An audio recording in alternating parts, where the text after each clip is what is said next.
Thank you for watching the latest episode of the Inside Drive on Racers and Rods Media. Stay tuned weekly for more exciting content.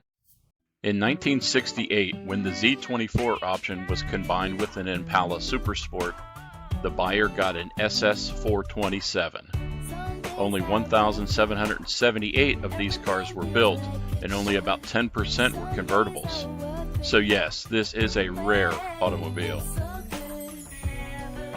You would think that such a rare car would be in a museum or in a car collection, but this car is not tucked away. It's driven to local car shows and is a definite weekend cruiser with the top down and the 385 horsepower 427 big block purring. As you can see, Gordy took me for a ride on a beautiful sunny Florida day. This car's performance is definitely on par with its looks. It's flawless. The power plant in this full-size Chevy is a 385 horsepower big block 427. It produces 460 foot-pounds of torque at 3,400 RPMs and is more than capable of moving things along. One of the first things you'll notice when you take this red beauty in is the absence of any Impala badging. It stands apart from its Impala brothers with a special hood with an extractor grille near the cowl, fender louvers, and SS427 badging throughout the exterior as well as the interior of the car.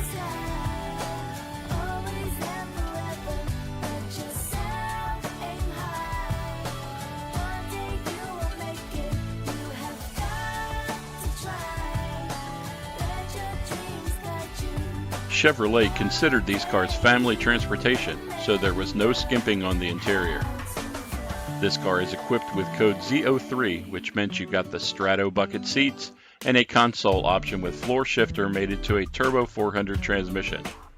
This car is loaded with full instrumentation and an 8-track player for blasting those Beach Boys tunes on a Florida afternoon.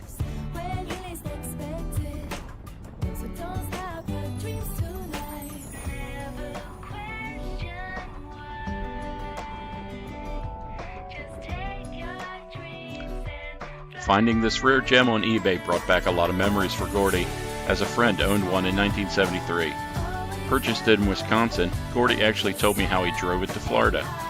The car has been very well kept, as the quarter panels are the only thing that has been replaced on the SS. Gordy loved showing the car, and we actually met at a local car show as I was drawn in by the straight body panels and the vibrant red paint. Getting to know this car has been a real treat, and I want to thank Gordy Frank for sharing it with me so I can share it with you. Thanks for watching Racers and Rods.